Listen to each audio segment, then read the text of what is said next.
Hi, I'm Brian Noble. I'm the CEO of Family Policy Institute of Washington. And I'm Brad Payne, president of FPIW Action. Hey, we want to give out just a few disclaimers today. Nothing in this video is an endorsement of the candidate, nor is the candidate endorsing FPIW or FPIW action. It's simply a public service to meet and greet the candidate. Also, this will be hosted on several different platforms for previously recorded. So, Paul, great to have you on the show today. Yeah, thanks for having me. I appreciate it. All right, Paul, I'm going to start off. I get the first question, pretty easy stuff.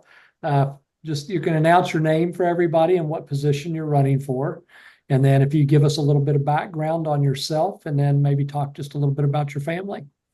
Right on. Yeah, I'm Paul Lawrence Giesick. I'm running for U.S. Senate, and I don't have a family of my own right now, but I'm six of seven. So I was born and raised in Snohomish, Washington. I did 4 years in the United States Marine Corps down in San Diego, but I came back just because this is my home. I love Washington State. It's beautiful.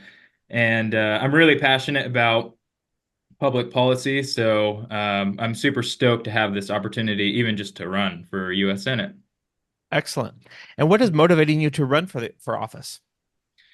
Yeah, well, first off, I've always been in love with politics just as a hobby. But I mean, the motivation is to change our government and its systems. Clearly, there are systems in place that's not working for the American people. When I speak to my parents and their parents about how they grew up and how they could, easily afford a home on one single income and then also raise seven kids of their own growing up. That's just two generations ago. So it's clearly there's some structural difference between how things operated back then and now and the implementation towards that. So the motivation for me was to look back at the systems, how they operated in conjunction with the economy and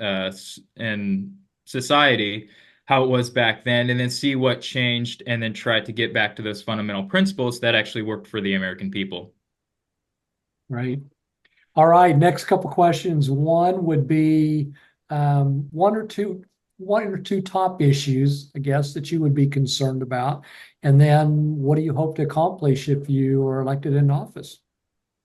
Yeah, I think the thing that's on the forefront of my mind more than anything is probably the Federal Reserve and its participation in our monetary policy. I think the fiat currency system that we currently have is in conjunction with the fractional reserve banking that they participate in, or at least allow the private banks to participate in, which expands our money supply.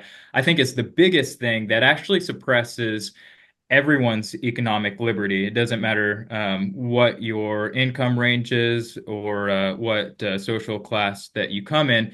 I think that just the fact that the Federal Reserve has a target of 2% inflation every year, that's literally telling the American people that, hey, every dollar that you put in the bank account, we want to eat away at its purchasing power year over year, 2%. I think the idea of that is actually ridiculous, especially when Congress gave them the mandate for stable prices. You can't have stable prices if prices keep going up because your purchasing power keeps going down. I think it's crazy that we accept the devaluation of the dollar. And then obviously they're trying to look at um, the digital currencies, and I think that's just a whole nother monster that could potentially be released. So I really want to get back to the fundamentals of having a gold standard, gold and silver, just like our Constitution mandates.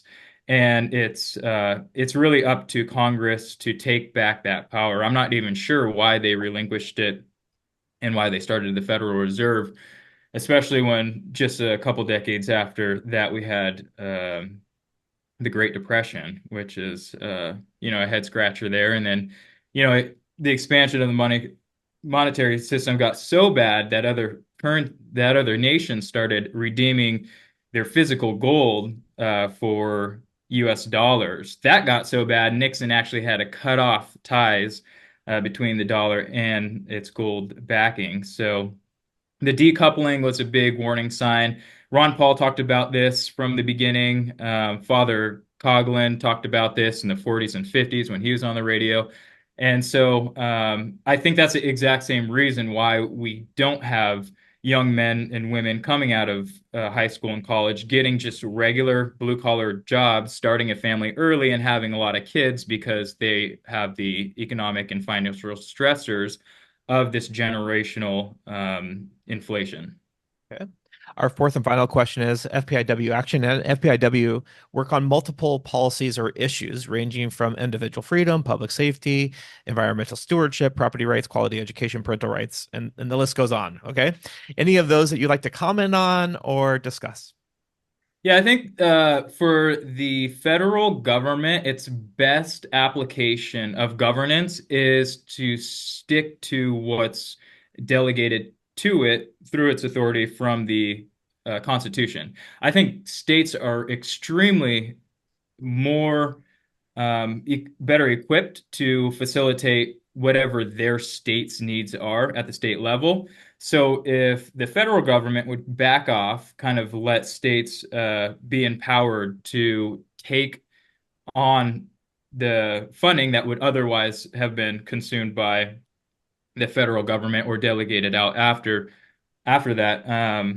I think that that's what we really need to do is go back to the basic principles of self-government governance and looking at the empowerment of the sovereignty of each state.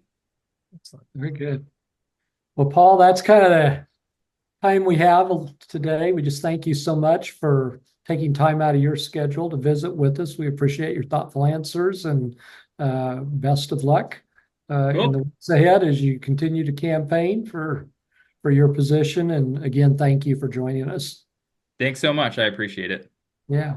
Well, I'm Brad Payne with FPIW Action. And I'm Brian Noble with FPIW. Again, no part of this video should be taken as endorsement of the candidate, nor the candidate's endorsement of FPIW or FPIW action. We want to remind you to love your neighbor by faithfully stewarding the public square.